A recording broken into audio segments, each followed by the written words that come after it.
Olá, queridos alunos. Então, estamos retomando novamente as aulas para o curso de Eletromecânica e agora a gente vai trabalhar 4 aulas nessa disciplina de Eletrônica Analógica e Digital. A gente vai conhecer alguns conceitos, simbologias, algumas coisas básicas e o sistema também binário, né, de transformação do sistema decimal para o binário e vice-versa. E também conhecer também um pouquinho do sistema hexadecimal, ok?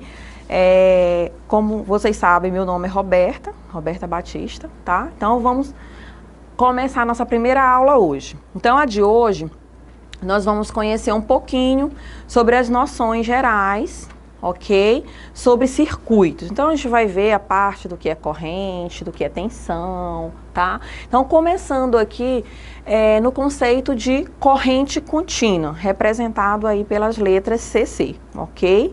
Que nada mais é do que a sigla, né, de corrente e contínua. Então o que é a corrente contínua?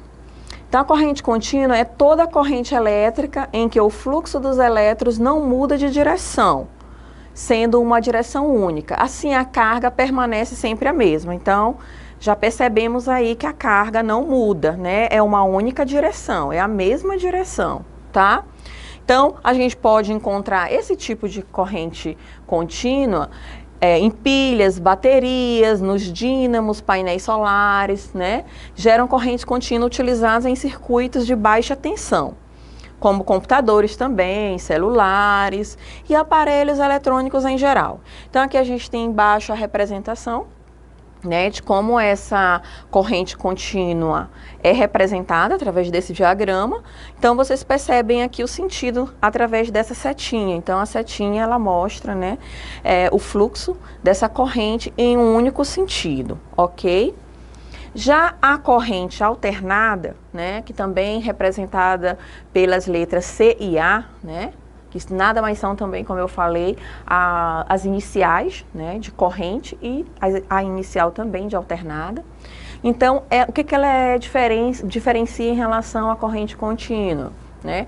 A questão do deslocamento em mais de uma direção, ou seja, em 2 direções. Então, não é naquele mesmo sentido único como a gente viu na corrente contínua, mas, né, em outras direções, tá? Então, desse modo, a carga é ora positiva, ora negativa. Então, essa variação é chamada de ciclo e ocorre entre 50 e 60 vezes por segundo, ok? Em um circuito elétrico. Então, a distribuição de energia, né, está presente a corrente alternada em quais? Nas residências, nos prédios, indústrias, se dá por meio de corrente alternada, assim como a transmissão de energia em cidades, ou seja, de alta tensão, né? Então, aqui a gente pode ver na representação, aqui nessa figura, os fluxos, né, da corrente alternada. Então, ela não só permanece no mesmo sentido, mas em outro sentido também. Então aqui, ela tanto vem aqui para a esquerda quanto para a direita, né? Tanto em todos os movimentos, ok? Conhecendo mais um pouquinho aí dessas diferenças entre a corrente contínua e a corrente alternada. Então a diferença básica entre as correntes elétricas contínua e alternada é de enquanto na corrente contínua os elétrons movem-se, né, como eu falei, em um único sentido. E já na corrente alternada, né, ela tem essa variação aí. Ora ela está para o polo positivo, ora para o polo negativo, tá? E mais um detalhe em relação à corrente alternada é que devido à alternância de direção da corrente, gera um sinal, né, característico chamado de sinal senoidal, tá? Então essa é uma outra característica específica da corrente alternada. Aqui também só um diagrama que eu trouxe para que vocês percebam, né, exatamente essa diferença, né, dessas correntes. Então aqui, por exemplo, o que está de vermelho é como se comporta, né, o gráfico dos valores de uma corrente contínua. Então você percebe que é uma reta, né? E já na corrente alternada, ela sofre essas variações porque ela vai em 2 sentidos, tá? Então, falando mais um pouquinho aqui do sinal senoidal, né? Os sinais senoidais são sinais repetitivos, ou seja, a cada intervalo de tempo de um ciclo, conforme a figura aqui, né? Aqui é um gráfico de tensão e tempo. Então, a gente pode observar que esse movimento de um ciclo, ele acaba se repetindo ao longo de todo o processo, tá? A frequência do sinal senoidal indica quantos ciclos, né, tem esse circuito. E a frequência é normalmente definida em Hertz, que é o número de ciclos em um intervalo de tempo de 1 segundo, tá? Características importantes dos sinais senoidais também, eu trouxe aqui também algumas observações importantes. Então, a forma de onda periódica, o que é isso? É a forma de onda onde se repete após um certo intervalo constante, né, de período. Então, por exemplo, aqui no T1, aqui é um tempo 1 que foi medido. Então, aqui eu tenho um primeiro ciclo. T2, mais um ciclo. T3, mais um ciclo, e assim sucessivamente. Então, o período é exatamente nada mais é do que isso, intervalo de tempo entre as repetições sucessivas, né, de uma onda periódica, né, como esses 3 exemplos aqui, T1, T2 e T3. O ciclo parte de uma forma de onda contida em um intervalo de tempo igual a um período, e a frequência nada mais é do que o número de ciclos, né, contidos em quê? Em 1 segundo. Mais uma diferença aqui entre os pilares, assim, digamos, desse circuito, né? Que exatamente são esses 3 pontos, que é a tensão, a corrente e a resistência. Então, o que é a tensão, né, em um circuito elétrico? Então, define a quantidade de energia potencial em um circuito. É a energia potencial em um circuito, a tensão. E ela, a unidade medida é em volts, tá? A corrente é a taxa do fluxo de carga de um circuito. A taxa é quanto passa de corrente por um fio, por um sistema de condução de energia, né? É a corrente. E ela é medida em ampere, tá? E a resistência é o oposto da corrente elétrica, né? É a oposição ao fluxo de carga de um circuito. E é medida em ohms. Corrente elétrica, como é que a gente pode definir o que é? Então, podemos definir como uma corrente elétrica como sendo o fluxo ordenado de elétrons, né, por um meio condutor. Nada mais é do que são os elétrons passando por um sistema de condução, né, que geralmente nas nossas casas eles passam por dentro de uma fiação elétrica, né, de um fio.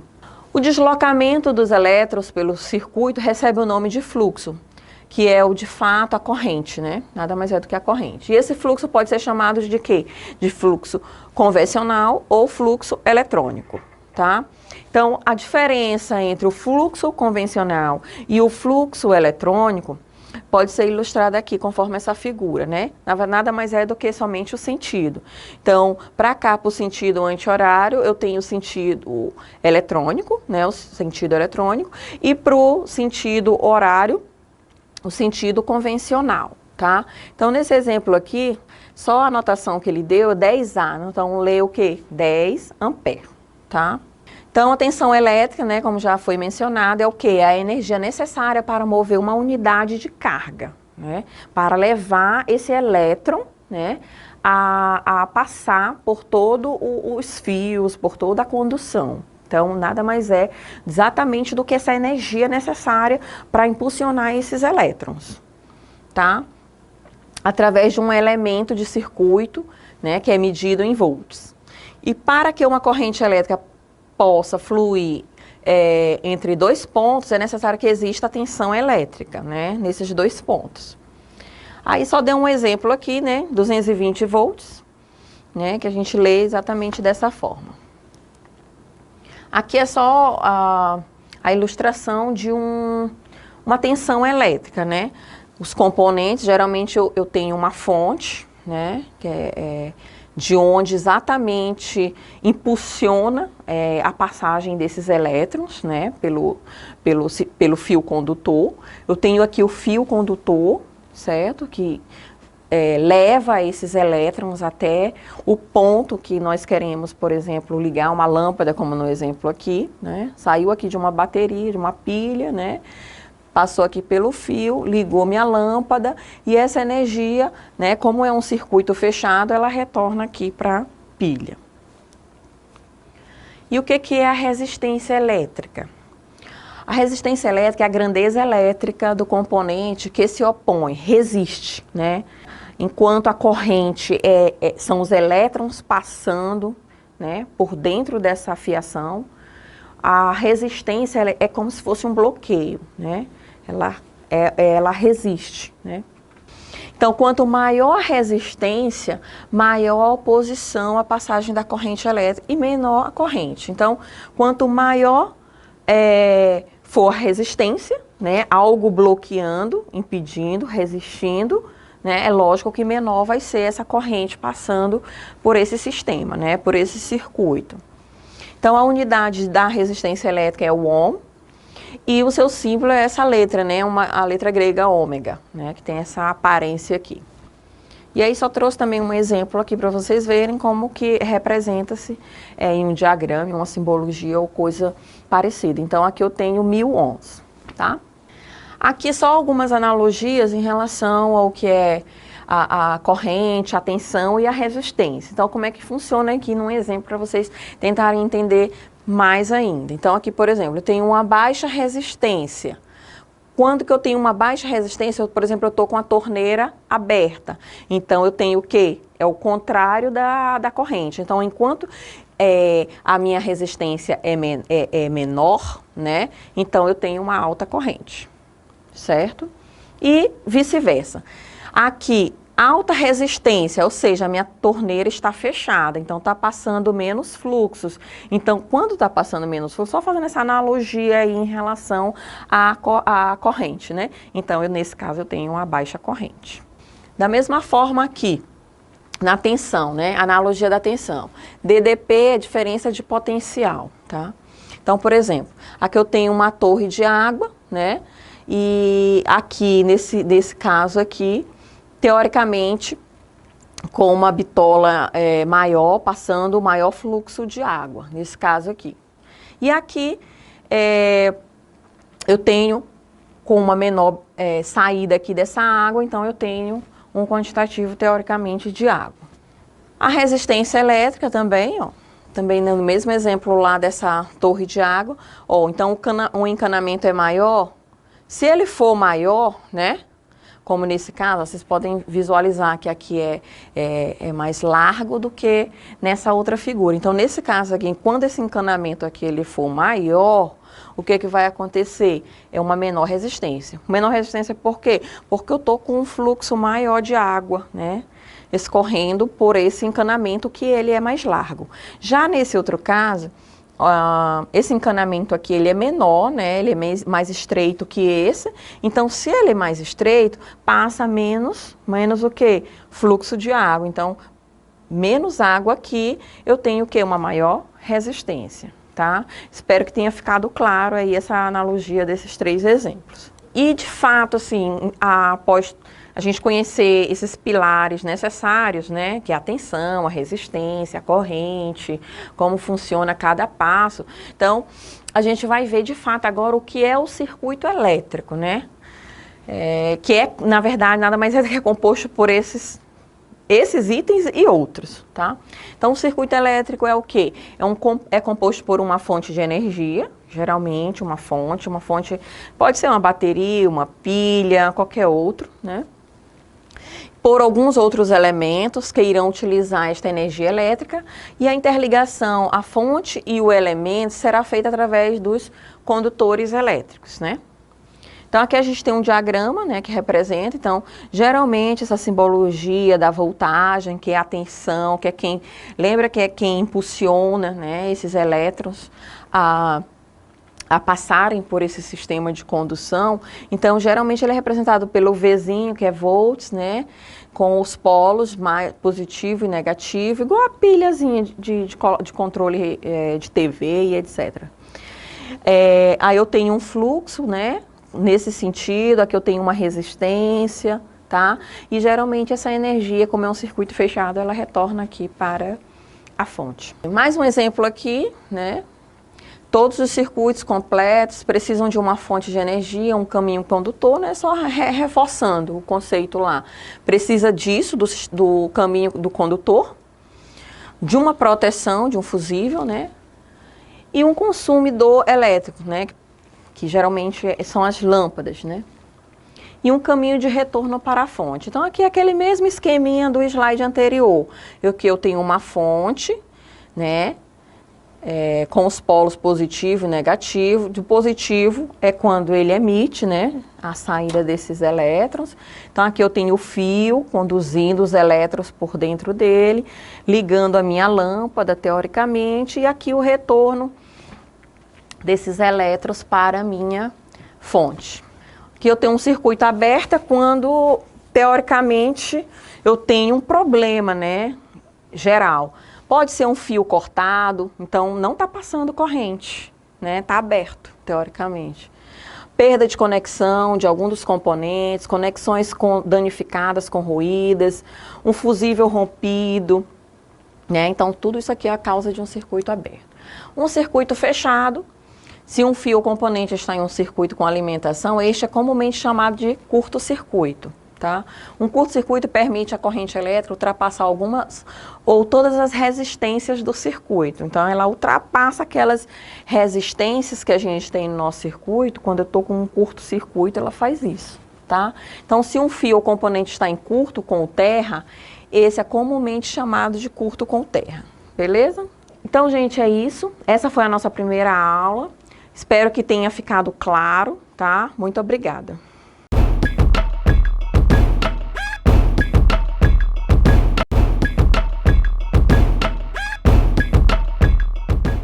Olá, queridos alunos. Professora Roberta, estou de volta hoje na nossa sequência de aulas sobre a disciplina Eletrônica Analógica e Digital, né? Então, a nossa primeira aula, nós falamos um pouquinho sobre conceitos fundamentais como tensão, corrente, circuito, como é que funciona, como são distribuídos, né? Na aula de hoje, a gente vai falar um pouquinho, né, sobre os conceitos iniciais de fato do que é a eletrônica digital e o que é a eletrônica analógica, e dessa forma também conhecer a forma de conversão, né, que é o sistema binário, né, tanto do sistema decimal, que é o sistema que nós utilizamos no nosso dia a dia, como centena, milhar, dezena, né, passando para o sistema binário e também o sistema hexadecimal, ok?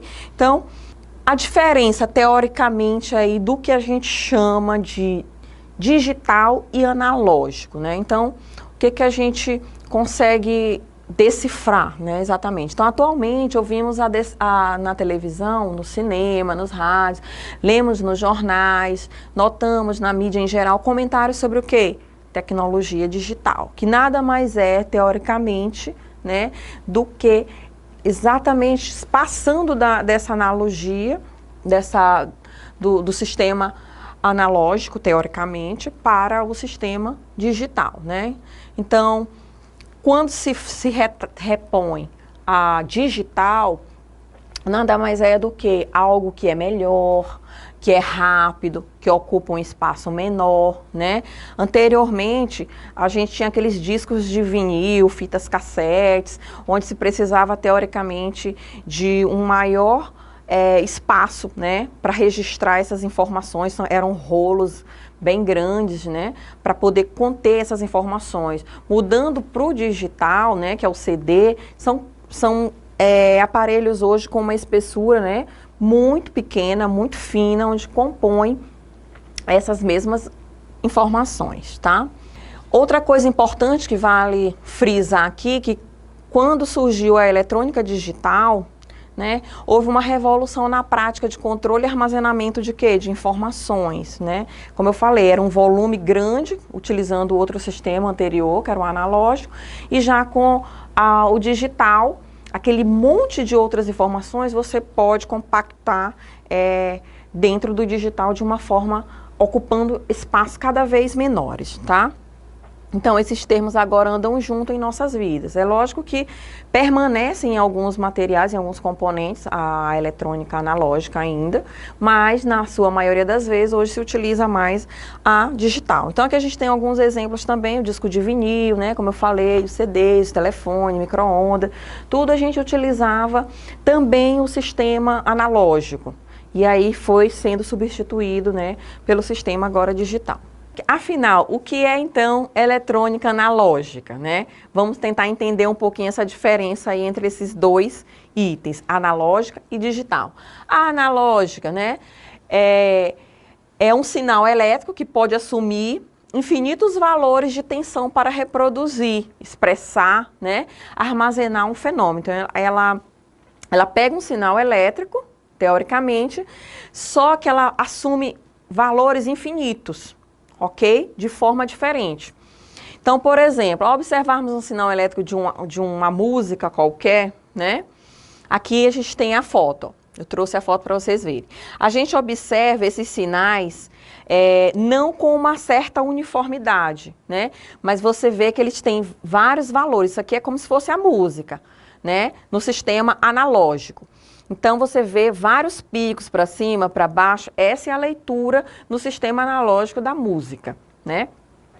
Já no sistema digital, a gente vai ver no próximo slide, que ela aparentemente ela tem uma aparência mais uniforme, mais certinho, tá?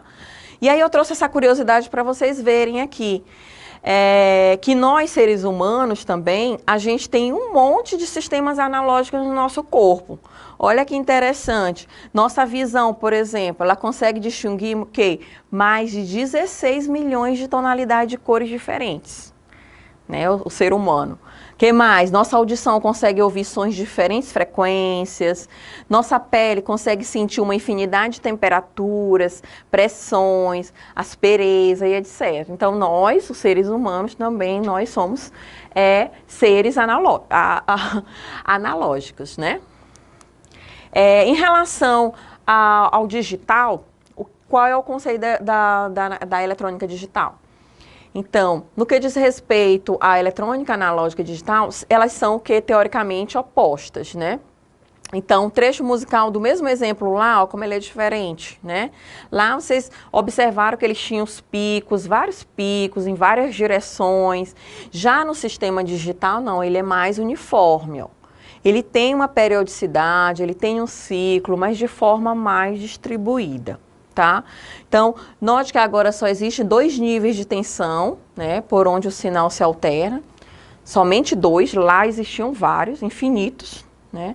Assim, no mundo analógico, o sinal elétrico pode variar sua tensão entre infinitos níveis, né? Já no mundo digital, o sistema elétrico pode variar sua tensão somente em quantos? 2 níveis. Então, digital, 2 níveis, e analógico, infinitos, certo? Então, é esse o conceito que eu quero que vocês assimilem, tá? Então, no digital são 2 níveis apenas de tensão, já no analógico, infinitos. Então, para se gravar uma música em fita cassete, né, isso aqui no passado, eram necessários metros e metros de fitas enroladas em torno de um carretel, né, uma gravação analógica. Hoje, a mesma música, ela pode ser gravada em alguns centímetros, né, de um CD. Então, foi aquilo que eu falei logo no início. Mas aí, gente, vem a pergunta. Como é transformar um sinal elétrico analógico em um sinal elétrico digital? Como é que a gente faz isso? Vocês já têm alguma ideia? Já conseguiram pesquisar em algum local? Ouvir algum outro professor falar? Então, já vão refletindo aí. Como pode um sinal que tem infinitos níveis de tensão ser convertido para apenas 2 níveis, né? Que é o caso do digital, como eu falei para vocês. Aquele, o analógico é infinito, tem infinitos, né, níveis, enquanto o digital só tem apenas 2. Então, como é que é possível transformar esses infinitos em apenas 2? Então, a gente vai conhecer um pouquinho aqui, né? Nada mais do que a conversão do nosso sistema decimal, né, que são as dezenas, centenas, unidade milhar, né, em um sistema chamado binário, né, onde é representado somente pelo 0 e pelo 1, certo? Mas antes da gente entrar no sistema binário, eu trouxe aqui só esse exemplo de um número decimal, né, que é o número 135, como ele se apresentaria, né, nessa forma decimal. Eu posso reescrevê-lo de outras formas. Então, como é que eu faço aqui? Então, eu vou pegar cada etapa dele. Ó, um exemplo o número 135, ele tem o quê? Ele tem, como é que a gente lê ele?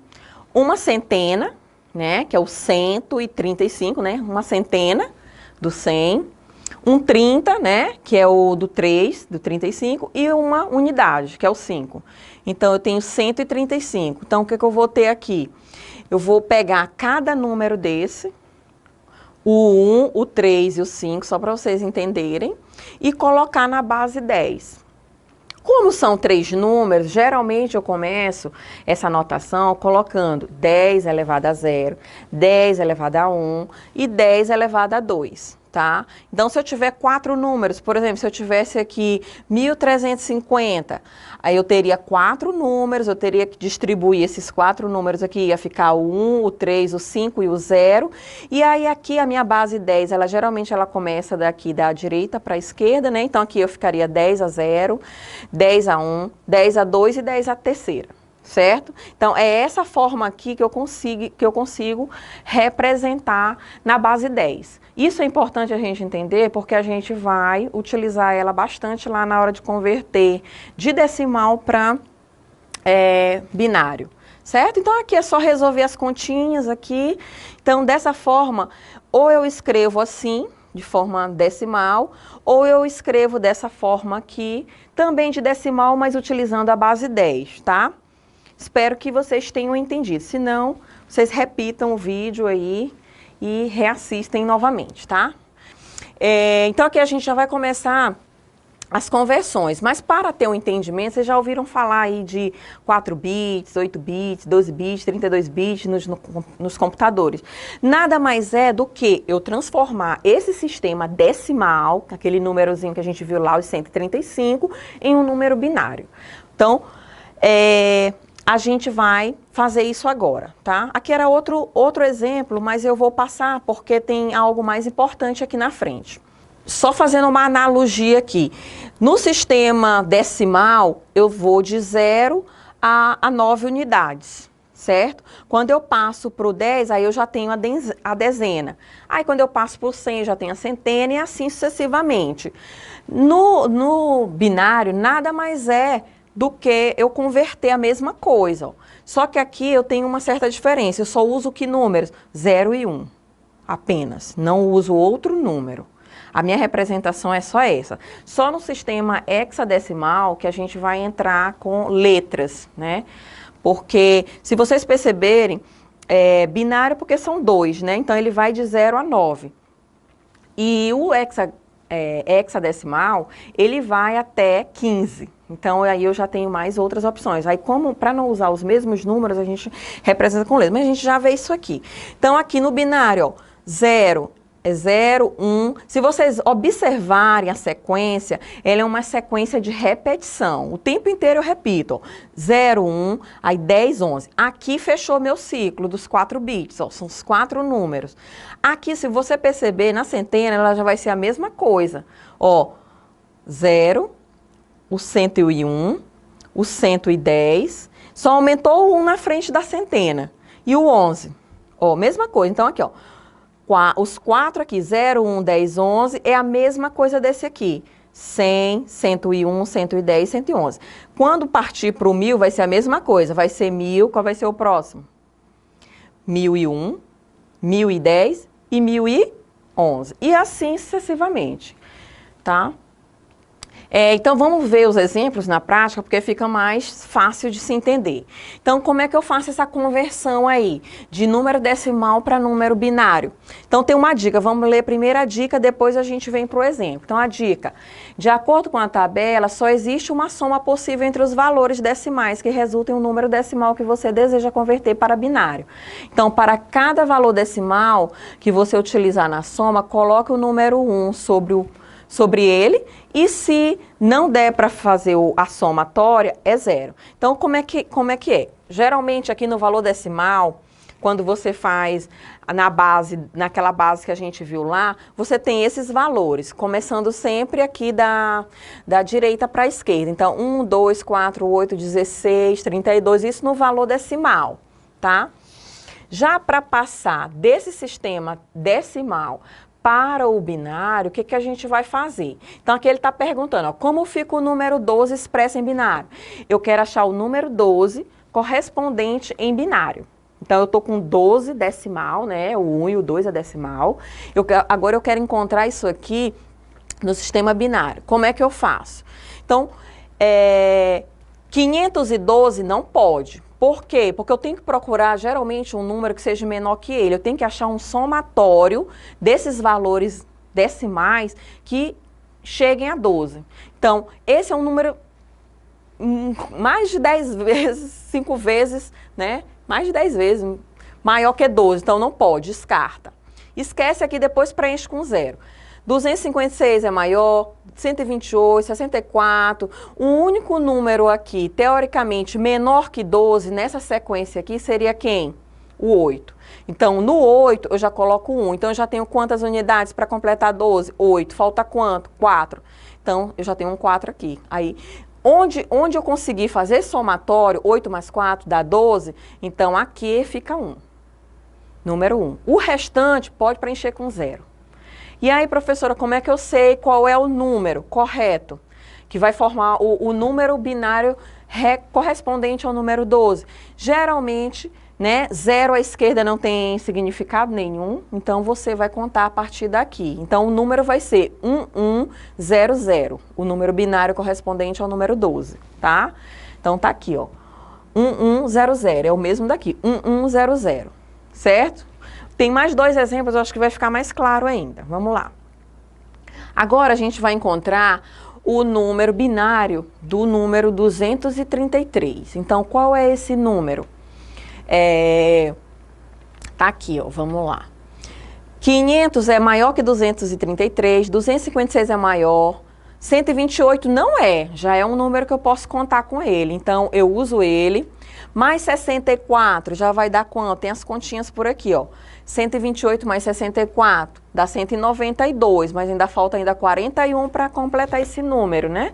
Então, eu vou mais atrás de mais alguns números. Então, aqui eu já tenho 192, mais 32 foi para quanto? 224, tá chegando no meu valor. Aí, eu precisei de mais 8. Quando eu botei o 8, só faltou agora um número. Então, eu vou para o 1. Então, aonde os números que eu utilizar, eu faço o somatório, eles têm que ser igual a isso aqui. E o restante eu preencho com 0, tá? E aí, é aquela contagem, 0 à esquerda, né, de um número inteiro, ele não significa nada. Então, aqui, o número binário correspondente ao 233 ficou o quê? 1110101, beleza? Que é o número que está aqui do ladinho. Esse número é o correspondente ao número binário, tá? Vamos, acho que ao último. 170. Então, mesma coisinha, eu vou procurar um número que o somatório dele dê esse valor, na parte superior do decimal, tá? Isso eu estou passando do decimal para o binário. Ó, então, 128. 250 passa, né? Então, nem conto com ele. 128, ok.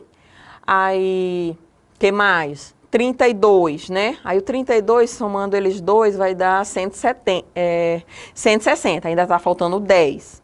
Então, o 8 é um número e o 2 completa, né? Então, aqui, completou os 170. Aí, qual foi o número que fechou aqui?